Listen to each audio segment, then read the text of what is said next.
Hello friends, welcome to Tutorials Point. In this video, we will learn how to control the keyboard. But before that, let me give you an example of what we are going to learn.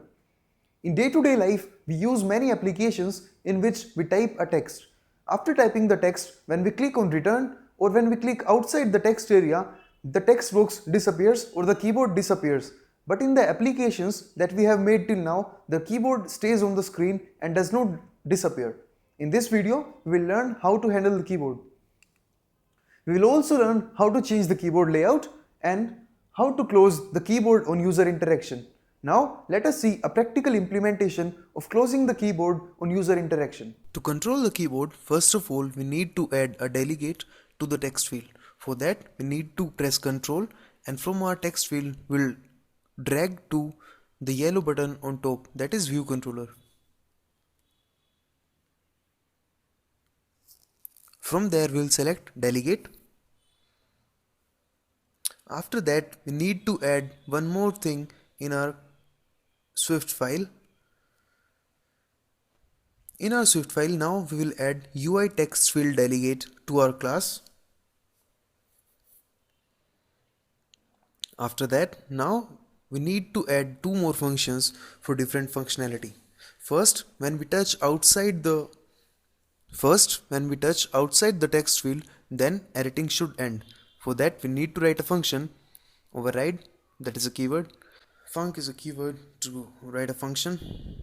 Then the name of function touches begin, and inside that we write touches, that is of type set UI touch with event UI event, and inside that we'll write self.view.end editing is true.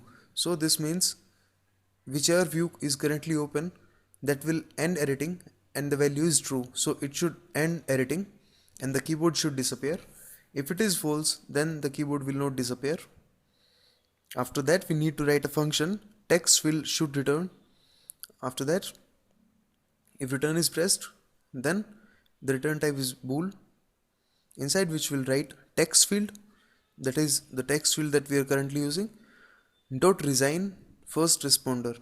So this will no more be our first responder, and then we are returning true from here, that is we are returning a true value that the keyboard should hide. If we return false from here, then again the keyboard will not hide. Now let us try to run this application on our simulator.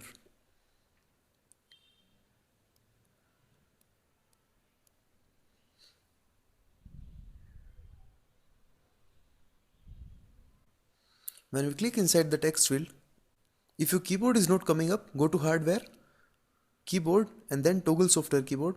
Now your keyboard will come up, and when you touch outside this text field after writing anything, for example I'm pressing T and I'm clicking outside this area, then it should disappear. It is disappearing. After that, for example, if I'm typing U and I'm clicking on return, then it should hide. It is hiding. So both these functionalities are working. This is all we will do with controlling the keyboards. Thank you.